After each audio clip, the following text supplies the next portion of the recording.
Way in. But before that, let me introduce myself first. Ano po? Ako si Coach Liza. Ano po? Started Herbalife when I was still working 13, 14 years ago. And during my work, nakita ko na maganda, no? May nag-introduce sa office ng weight loss challenge. And with that weight loss challenge, what I got was that may information about nutrition, no? So yung information na yun, I got it. Tapos napatunayan ko, months past na naging effective sa akin. The Herbalife Nutrition, the Shake Aloe Tea, ginagamit ko siya everyday. And yung aking mga problems, yung mga sakit-sakit natin, ganyan, nagkaroon ng kagandahan, kaganapan, naging energetic tayo.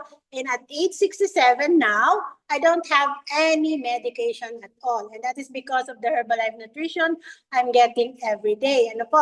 And noon, sabi ko nga, taking the aloe tea and shake, aside from that, ginamit ko since I was 50 plus na, yung mga heart health products natin. The Lightworks, the garlic, the Herbalife line, and pinakamagandang, isa pa rin pinakamaganda actually, yung cell complex at saka yung NRG. Why? Ba't ko nasabi yun? Kasi po, napatunayan ko sa Herbalife na yun yung na-feel ko na after everyday work, napi-feel mo yung pagod, right? Kahit mo sabihin mong enjoy na enjoy ka. I was actually enjoying my work then, but after each day, napi-feel mo yung pagod. And with the nutrition I got from Herbalife, talagang parang wala lang, no? On an everyday basis, parang wala lang. So, go to work, enjoy life, and enjoy the energy Herbalife brings, no? Kaya nga sabi ko, pagtanda ko or pag-retire ko, I will continue sharing this product. Kaya dito sa ating community, napapa-enjoy natin sila at nabibigyan natin sila ng ibang outlook sa buhay na ang health natin, hindi nag-uumpisa sa bata. Although it really does, no? Pero pag talagang bibigyan mo ng atensyon ng health mo, kahit anong edad mo, magiging healthy ka, no? Katulad ko, ayan po, no? The 25 pounds I lost during that time, naalagaan ko na po, hindi na siya nagbabalik because of the proper nutrition na ginagawa ko sa katawan ko. And on the right side, my picture, yan po naanuhan ng mantika, no? Na hindi ko akalain through proper nutrition din, kuminis ulit ang putis ng lola nyo.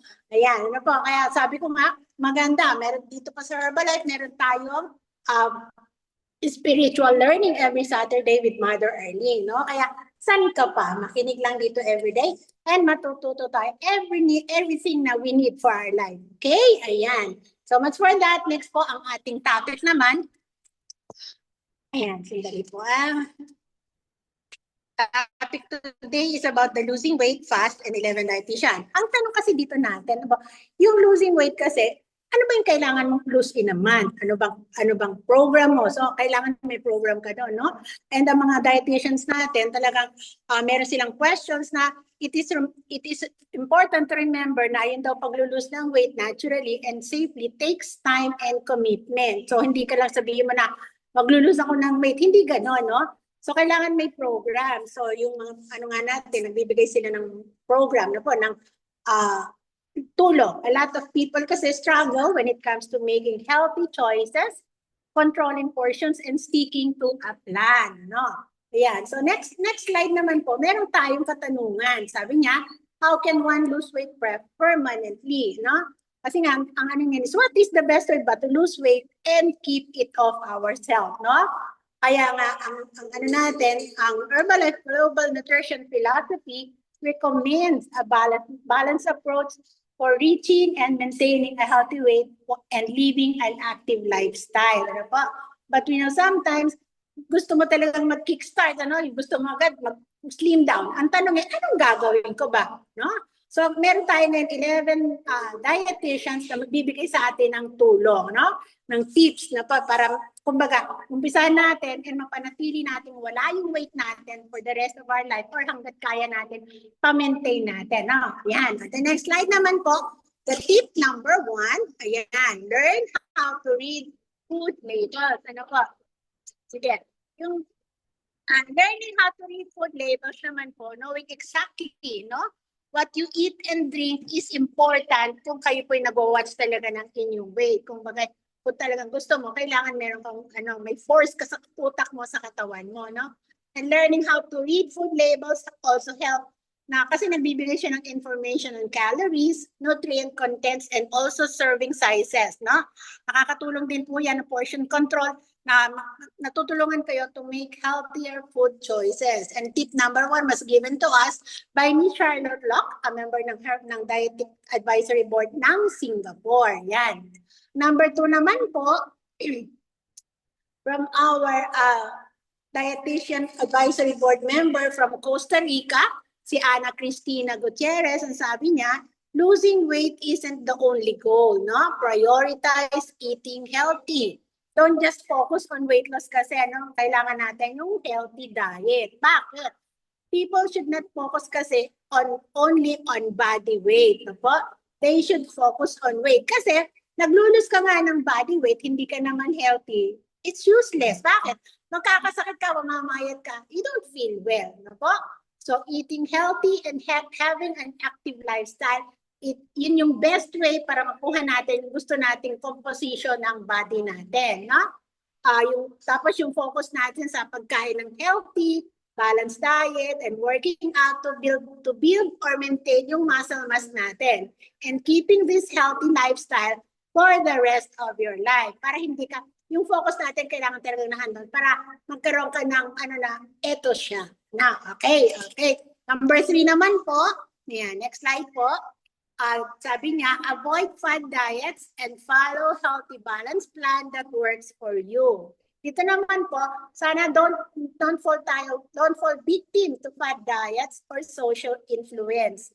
Find a healthy balance plan na makakatulong sa iyo. Ano po? Kasi yung fad diets natin, pwedeng mag-lead lang yan sa temporary loss ng weight, no? Pero it is not the healthy way because you may risk losing some of your hard-earned muscle mass. Ano po, yung nabigyan mo na siya ng magandang umpisa tapos sa fad diet, hindi siya maganda. Kasi nga, hindi ka nakakaroon ng tamang nutrition doon, basta na lang, may fad na yan, meron puso ngayon, kainin natin, hindi ganun fad, no? So before falling for any social influence, remember that goal should not only be to lose weight, but to change your lifestyle for good with a healthy, balanced diet and adequate physical activity. Yun po sabi ni Mr. Simon Sam ng USA. Yan. Okay. So tip number 4 tayo. Next slide po. Yan naman. Sabi, consume adequate protein for effective weight loss. Ano po? Make sure po na you get enough protein which is important in losing weight. Ano po? Para magkaroon tayo ng proper losing weight, no? Kasi po, bakit? Protein is an essential nutrient that is important for optimal growth and development. Ano po? Important din po yan for helping build and maintain muscle mass. Ano po? Protein also plays an important role in weight control. Bakit? Because it helps with hunger control. The more protein kasi you get, the better. Ano po, having adequate protein at meals and snacks such as protein shakes, yung ating protein shakes, no? Herbalife protein shake, nasa-satisfy po tayo, which we do it every morning. Dapat yun, every morning, no? Shake tayo, shake tea and alo. Busog tayo the whole day, although hindi whole day, kundi energized tayo the whole day, no? Kaya nga sabi ko sa inyo, at 67, I don't feel na nanghihina ako kahit walang tulog. I'm here at the hospital actually. Hindi ko napifeel yun because of the energy Herbalife gives me, no? Yan naman pong tip na yan galing kay Ali Su ng China. Yan. Tip number 5 naman po tayo. Next slide po. Ang sabi sa next slide, incorporate healthy snacks, no po? Sa society natin ngayon, ang snacking daw po contribute close to 1/3 of daily energy intake. But healthy, balanced snacks are an important part of a balanced diet. Yung alam mo kung anong kinakain mo. Ano po? Taking in high protein snacks, foods can help you feel satisfied and may allow you to eat less at your next meal. Ayan, nakikita niyo po sa screen, ano? Pwede tayong gamit ang Herbalife product natin, pwede tayong gumawa ng waffle o kaya protein balls para makakain tayo ng mas maganda. Yun yung mga snacks na pwede natin kainin any time of the day. Hindi tayo matatakot na kung ano kinakain natin kasi what we eat is the healthy one. Okay? Okay, rather than feeling guilty about snacking, learn to incorporate those healthy snacking into your day. Okay? Yan pong tip naman yan, galing kay Bipada Sailaw ng Thailand. Ayan. Ang tip number 6 naman po natin, yan, ang sabi dito, in your quest to shed of pounds, don't go too far cutting calories or going without meals. Kasi ang ano nga, meron tayong calorie count na sinasabi, no? So don't cut calories too far or skip meals in order to lose weight. Kasi marami sa ating nagana, hindi naman ako nakakain ng almusal na nga, hindi na ako nakakain ng hapunan. Just to see na nababawasan ako ng timbang. Maling thinking po yun or maling belief. No po? Kasi bakit? Sabi, dieting is not about how much you eat, but what you eat. No? Since food choices affect calorie intake most. So, hindi importanteng ay, konti lang kinain ko. Yung konti niya, napakarami palang calories. Ay, wala rin, no? Sabi nga naman kasi, extremely low-calorie diet can slow down metabolism and inhibit weight loss. So, lalo kang hindi pumapayat, lalo hindi nababawasan ang weight mo. Ano po? Dietary modification or tama lang helps you continue your weight loss journey while diet mistakes, no? Like cutting too much calorie or skipping meals can stop you from being successful. So, kailangan po meron tayo ng calorie program, no? Yung binibigay po ng mga coaches natin. Dapat po sundin natin yung kung ano yung calorie na ibinigay nila sa atin. Sa halimbawa, wellness ka, tapos sobra-sobra yung calories mo, babawasan po tayo ni coach ng calories. Yun lang po muna sundin natin. And then let's test it. Kung effective, that's it. No? With Herbalife coaches, you will not go wrong. Ako, ang tip na yan, number 6 was given to us by Marian Garza from Mexico. Ayan. And next naman po, tip number 7. Engage in at least 30 minutes of moderate movement each day. Ayan. Sabi dito, aim for at least 30 minutes of moderate activity every day naman. Ano po? Kasi ang isang benefit po ng regular exercise is that it helps burn calories talaga, which can help with weight loss and weight maintenance, no? And regular moderate activity daw po can also help release stress, no? Kasi minsan, ano din mo yan, naglalakad ka, tapos natutuwa kasi nakikita mo, nakakatanggal talaga ng stress. I actually experienced that. Okay, think of ways to work more activity into your day. Example po, no? Exit the subway or bus. Halimbawa, sasakay tayo sa bus, no po? Tapos medyo malayo-layo siya, 3 kanto, imbis na mag-tricycle, kaya naman lakarin. Lakarin po natin. Ano po? Yan. Tapos yung pong, halimbawa, pupunta ka sa building. Meron, katulad ko po, everyday, what I do here, pag-gising ko sa umaga, we are at the 4th floor, bababa ako, tatas, bababa. That is my exercise. Ano po, the day, after taking the shake natin sa umaga. And then, afterwards, shake ka na naman. Ano po. So, yung magandang tip na yan po, galing naman kay Hannah Jang of South Korea. Ayan. Tip number 8, ang hirap palang magsalita pag ganitong pamilya. Number 8 po naman, sasabi, learn how to cook or prepare quick and helpful meals. Ayan. Ano po. Learn ways to prepare yon healthy meals natin. Planning ahead for your meals will help determine what ingredients. Yung bang isipin mo muna, ilista mo muna kung anong kailangan mo ng kakainin. Tapos para ma-stock mo sa ref ninyo, no? Yon. Preparing foods help too. Yung kung piniprepare mo talaga siya, no? Preparing, yan. Iaayos bago mo kakainin. O bagay, schedule for the week. Yon. Yun po yun, ano? Food that requires longer cooking time, such as beans or whole grains, can be cooked in large quantity and then lalagyan nyo na lang po yun ng portion sa freezer para isang meal nyo kuha lang ng kuha. Yun po yun, ano? Yung vegetables naman mo can be washed and dry in advance for use during the week. It's healthy. Eating healthy is a great start to living a healthier lifestyle. But cooking healthier is the perfect way to help you maintain this healthy living. So, pagka pinaplano natin lahat ng kinakain natin healthily, with good protein and everything, mas maganda po. No? And ang advice naman po yan, galing kay Michelle Ricker of USA. Yan. And our tip number 9, ayan, ang 9 po natin, get a handle on portion control. Anong tawag yon? Learn ways to practice portion control. Ayan, nakikita niyo po sa screen yung portion natin na may plato siya sa kabila, tapos dito na po sa kabila, how to do it, no? Ano naman po, portion control naman po, yung key factor is in weight control mo po. Kasi pag natutunan niyo yung portion sizes, you can reduce your total calorie intake. Kasi bakit?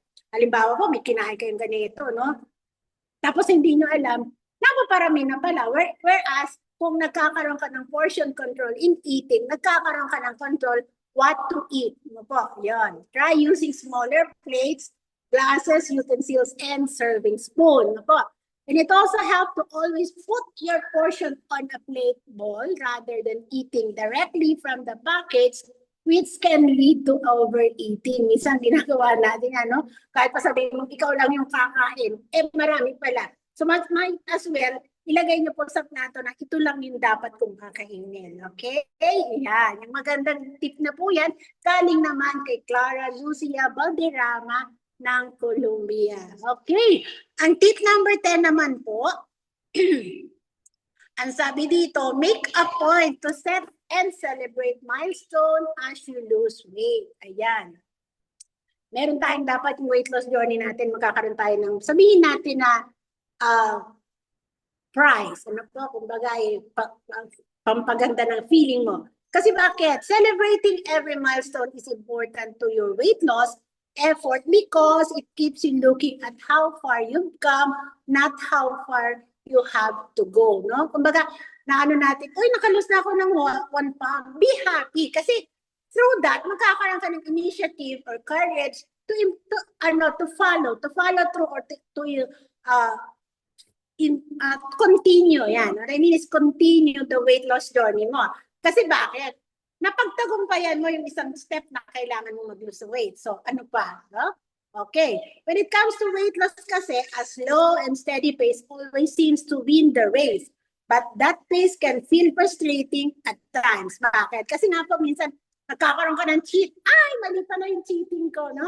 So, set plenty of little milestones along the way and find ways to reward yourself, no? Halimbawa, nakalose ka ng 1 or 2 pounds. Oops! Bukas, iinom ako ng ganito. Pero dapat healthy pa rin yun, but satisfying, no? Bukas, 2 kakainin kong shake, 2 iinumin kong shake, mga ganun ba? O kaya bukas magpapa-haircut ako. Bakit? Nakalas ako ng 2 pounds eh. Happy ako. Yung ba, yung mga little rewards for yourself, ibibigay mo. Ano pa? Yan. Magsaset tayo ng little milestones along the way and find ways to reward, no?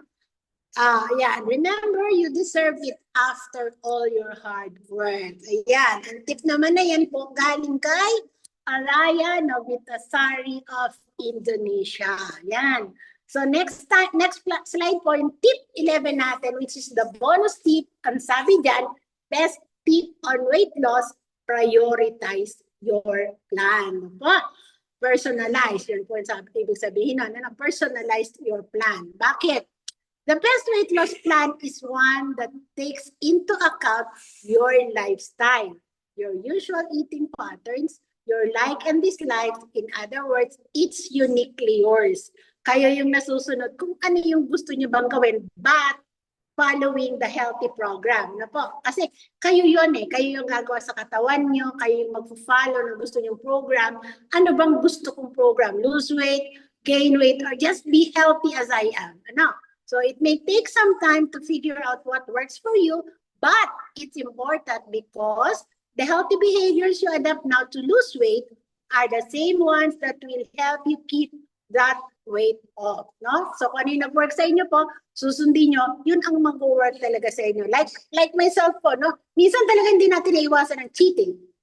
But since alam ko kung paano yung gagawin ko sa sarili ko, alam ko kung ano yung kakainin kong tama, there are cheating days, but kailangan natin prioritize yung health natin as we age, okay?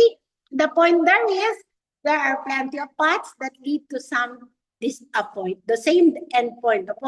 Designed on the healthy behaviors you want to work and let them lead you to your goal. Kung anong gusto nyo, ang tama lang gawin natin. In other words, keep your focus on the trip, not the destination.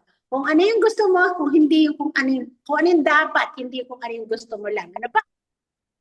Measure your progress not by what the scale says, but by the positive, consistent behavior that changes that behavior changes that you're making. Okay? Ano po? So, yun yung mga tips ng ating mga expert. Ano po? Sa next slide naman, ang sabi nga, ayan, yung make it complete. Umpisa natin ang umaga natin sa ating trio. Kasi bakit? Naandyan lahat ang kailangan mo. Sa umaga pa lang, magiging healthy ka with this complete meal. Okay, ayan. Next, coach. And ayan, sabi nga, nutrition life natin, ito ang ating, ano bang kailangan natin? Ang healthier program natin. Bakit? Number 1 ang Herbalife sa lahat pagdating sa health natin. Ako po. Ayan. And next, meron pa bang next? And ito naman po ang mga products, kung anong kailangan mong product sa katawan mo, kung ano bang kailangan natin, may bibigay natin sa ating katawan. Okay? And with that, salamat po at nabigyan ako ng pagkakataong mag-share sa inyo. Thank you, thank you, thank you. This has been your Coach Liza Lazo. Thank you, Coach Jane.